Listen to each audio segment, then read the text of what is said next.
Cleveland police investigators spent hours taking evidence from a home here on East 162nd Street in the Collinwood neighborhood. This is across the street from where the two girls were found in suitcases buried in shallow graves. Part of the investigation led us to this home, and it's been a nonstop, ongoing investigation. Our homicide unit, it's often not said, but they have been working around the clock in this investigation. What kind of monster demon would do this to two children? Just throw them away like they're garbage. No, not here. Not in Collinwood. No, that don't happen. We're not going to put up with that. We want resolution. We want these two children. There's got to be justice for these two kids. A somber reminder of where the remains of the girls were found. This small memorial showing that the community will not let them be forgotten. In Cleveland, Ohio, a disturbing discovery has shaken an entire community. It began in the South Collinwood neighborhood near East 162nd Street and Midland Avenue. On what seemed like a normal day, a man was out walking his dog along a familiar route, but suddenly the dog stopped. It began sniffing and digging at a mound of dirt near a wooded area. At first, it looked like nothing more than a pile of debris in a place already known for illegal dumping. But when the man took a closer look, he noticed something unusual, a suitcase partially buried in the ground. When he opened it, he immediately realized something was terribly wrong. Inside the suitcase was the body of a young girl. After further review of the area, he would soon realize that was only the beginning.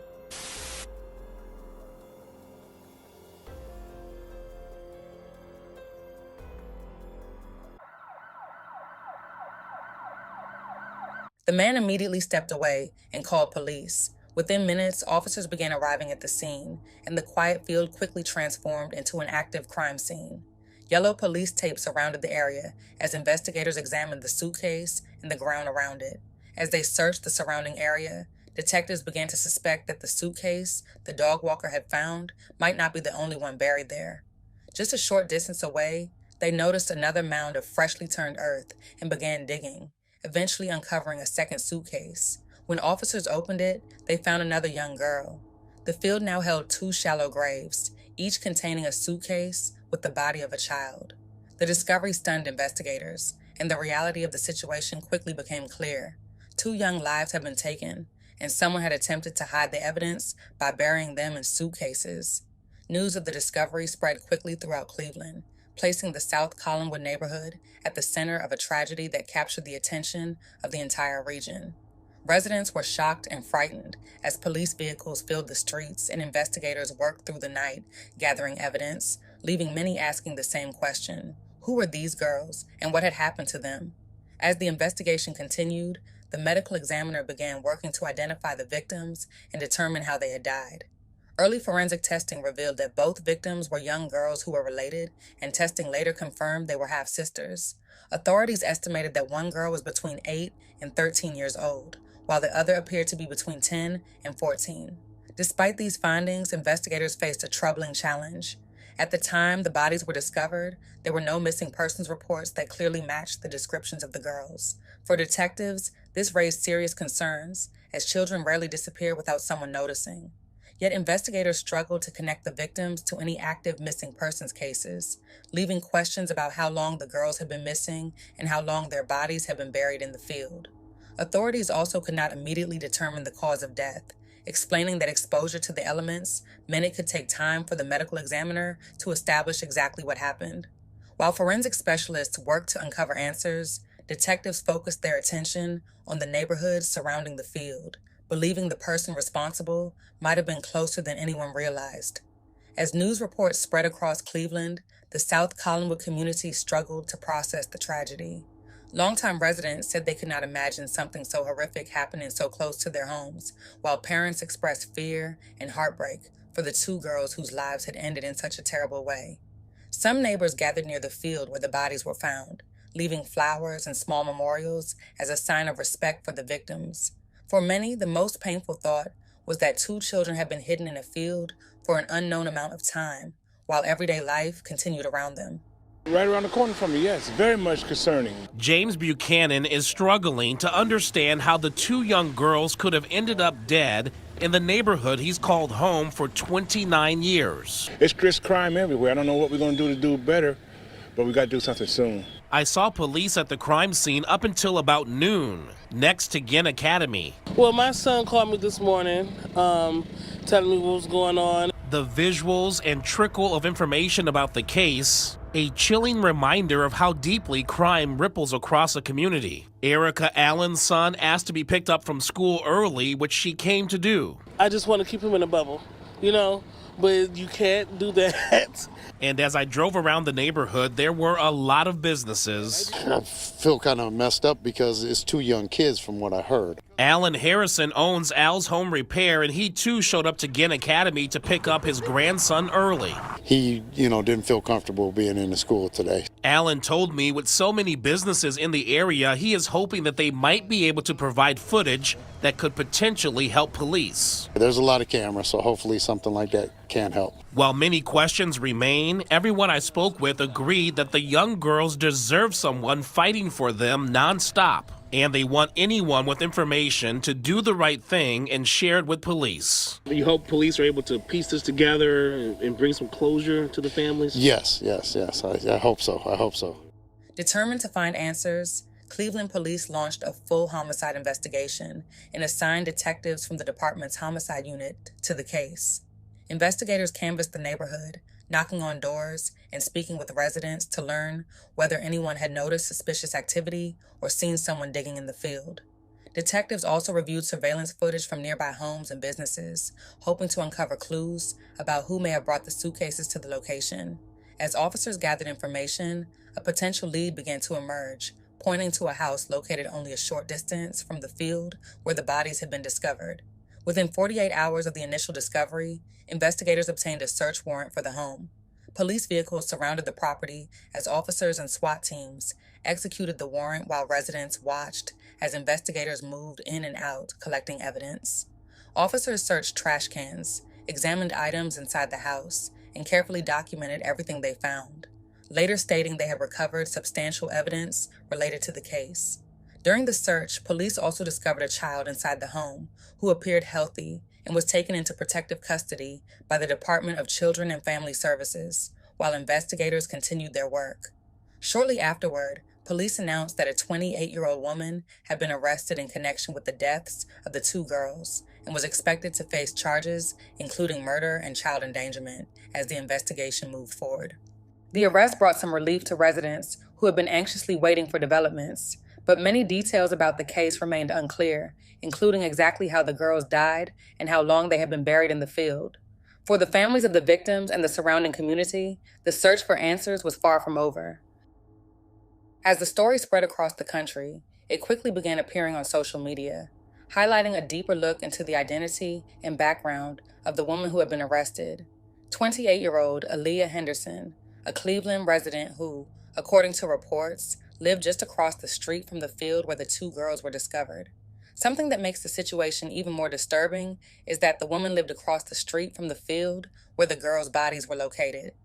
Allegedly, this was not the first time the woman had appeared in the news. An article published in 2019 featured a program connected to University Hospital's Rainbow Center for Women and Children that assists families with everyday needs, such as diapers, clothing, food, and furniture. The article shows the woman visiting the clinic with her daughters for a pediatric appointment, appearing in a photograph alongside her mother, while holding one child as the grandmother held another. Social media has quickly come to the conclusion that these might be the young girls found in the suitcases. The article also suggested that the woman may have been dealing with financial difficulties at the time, as the program was designed to support families struggling with basic household needs. Many have also raised questions about the children's father and his whereabouts, wondering if he was involved at all. How did 2 young girls go missing without any alarm or reports from family members?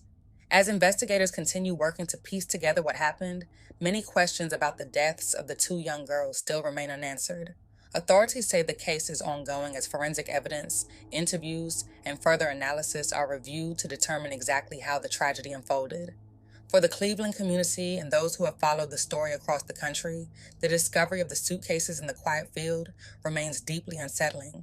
While the legal process now moves forward, many hope the investigation will ultimately bring clarity, accountability, and justice for the 2 sisters whose lives ended far too soon. Just after 6 p.m. last night, the Division of Police received a call to respond to the area of East 162nd and Midland. The caller stated they had found what appeared to be a body inside of a suitcase at this location. The officers responded out and located a deceased individual that was in a shallow grave inside of a suitcase.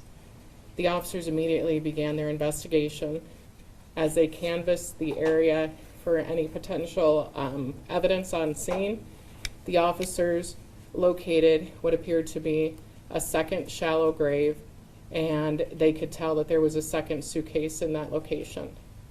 The officers at that time identified that there was a body inside of that second suitcase as well.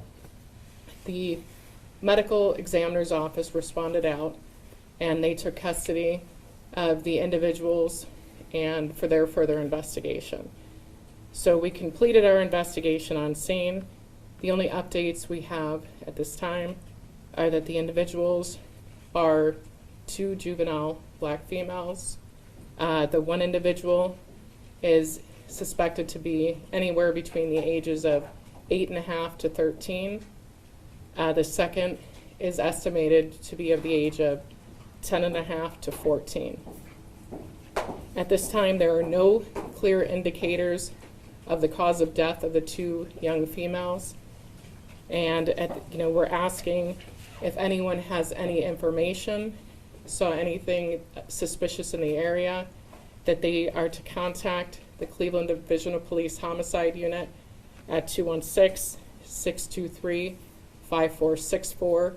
We will be operating that line 24 hours a day, so someone will be available to answer those calls. Or they can call Crime Stoppers at 216-252-7463. At this time, we don't know how long the juveniles had been at this location. It was some time, so it's not just something that was recent. The investigation is ongoing. We have to wait for results from the medical examiner, and from there, we should have an update once we have further information. So if you have any questions, we'll open it up. Are the bodies dismembered? No. And approximately how big are these suitcases, if you were to I am not going to give that information right now, so the only thing I do ask is if somebody saw something that was suspicious involving something that sounds familiar, I don't want to give certain information out that could tamper the investigation. Were the 2 victims related? No, we don't have any identification of either of the victims at this time. Do you have any suspects? No. Were there missing persons, missing children that match the 2 girls that were found? So it's a good question. We have checked our, locally, we have no reports of any missing children that match these identifications. We are checking statewide as well. We also have the assistance from our federal, state, and local partners. This is a priority. This is a traumatic event for our officers, for the community. And, this is just such a tragic incident. But we are trying to develop any leads we can. That's why we're also asking for the community's help. I know in last night's press release you said that the department said there's no ongoing threat to the public. What leads investigators to come to that conclusion?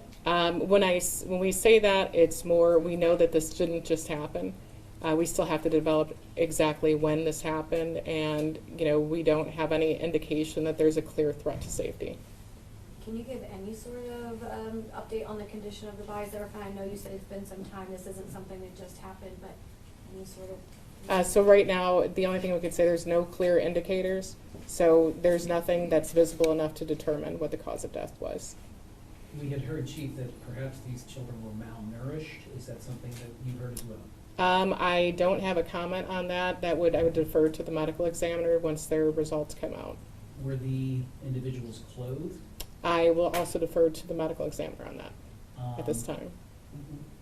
Was there any identification inside the suitcase or name on a shirt, like a kid's shirt, or anything that would lead you to... Unfortunately, we have no indicators right now of the identity of the children involved. Should we believe that they're local? Or do we not know that can't either? even determine that at this time. Can you kind of describe that neighborhood to us? Is there often foot traffic in that area where the bodies Yeah, are so found? the caller in this incident was just a resident from the area who was walking their dog through the area. This is a field close to the school over there. This is just a residential neighborhood that I'm sure a lot of people do frequent. The weather has been, changing recently. The snow's been thawing, so it's really hard to determine the length of time at this point. There are some businesses around there with cameras that Mhm. appear to be pointing, I don't know how far they go, but have you been gathering some of that evidence? Yeah, so our detectives have been out there actively walking the neighborhoods and gathering the information. The difficult part is that timeline, how far you have to look back, and a lot of cameras don't capture historical data, so we are currently still canvassing for that. So if someone has cameras and they want to, just do a cursory review to see if they have anything suspicious, we please let us know and give us a call. For anyone watching this story, you want people to come forward who may have seen something suspicious. What are some things that, should set off an alarm and they should contact you about? Anything that you see that's out of the ordinary. Did you see anyone spending a significant amount of time in that area? Someone who seems out of sorts to your neighborhood. Usually in residential areas, what's happening in your neighborhood. Something just seems a little bit off. That's why we're asking that anyone who has anything that they believe to be information directly related to or suspicious, that they give us a call. Chief, we had heard that the FBI and perhaps U.S. Marshals were out searching yesterday. Does that search have anything to do with these missing individuals? No, that's not connected. Are you working with any other agencies in this? Maybe the FBI, maybe, National Center for Missing and Exploited Children, anything like that? We are working with all of our federal, state, and local partners. From Department of Children and Family Services to CMSD to the FBI, this is a priority investigation. And as far as your knowledge, have you had any other cases here locally similar to this where children were found in suitcases or missing people or like anything like this before? Not that I'm aware of. Chief, can you describe, when it involves children, Mhm. I mean, it takes this crime to another level. It does. Can you talk about that? So when you look at that, you have an individual who's a resident who locates the trauma that happens right there, and at the end of the day, our officers are just regular people, and their parents, and it's something that a lot of officers never have to experience. We hope they would never have to experience, and it's traumatic for everyone. And it's traumatic just for those who live in the area to know that this was right there outside their doorstep. Should people be on heightened alert in and around this area? I think all residents should always be cautious to the ongoings of their neighborhoods. Just, keeping alert for anything that is suspicious and always reporting it. We can't do police work alone. It takes the community to be a part of that, to call us, to let us know if something in their neighborhood is suspicious that needs, something for us to take a further look at. Have you been in contact with, CMSD, any local schools, things like that, working with their We're principals? working with everybody. Yeah. Can I ask, I know you say you don't want to give away too many details, but Mhm. the brand of suitcase, perhaps? Yeah, would that be a I weight as an appreciate the indicator? question, but because of the integrity of the investigation, I just can't give those specifics at this time. And as soon as we develop more leads or we have additional information, we will keep you updated. As soon as, the coroner's office has more for us, we will keep you updated on that information. We just want to, the most important thing is misinformation gets out there quickly. And we want to clarify exactly what we know at this time. The delay in, us giving the update is because this is it's a sensitive investigation and there wasn't a lot to go on at this point. So we want to give you as much factual information that we have as soon as we could. Are there any solid leads right now? No. Can I ask, and you may not be able to give it, but can you classify how badly decomposed these bodies were? Was it a great amount? Obviously, that's going to impact the investigation if that's the case. Well, I'm going to leave it to the coroner's determination because they take custody of the bodies and, they're doing their review right now. So they will probably provide that update when they're complete. So Chief, what is your next steps? As far as? Like, where do you go from here? What will you do shortly after this news conference? So I can tell you that, one, we're establishing a 24-hour response line. Our investigators you know, and not just on this investigation, but on many, they spend countless days, nights, hours, whatever it takes, sleepless nights on this investigation. We are working with all of our partners. We are looking at, we're canvassing, we're talking to people, and the best thing is to find answers. You know, that's, it's just terrible, horrific situation. Do you have any idea how long it'll take the medical examiner's office? We don't. I don't want to talk about their timelines, but hopefully we'll have something soon. When do you anticipate the next update? As soon as we have something more. We want to make sure that we keep the community updated, but I'm giving you what we have right now. So as soon as we have something further. But again, I encourage anyone, if they saw anything suspicious, if they know anything related to, you know, kids that are missing, that they please call us.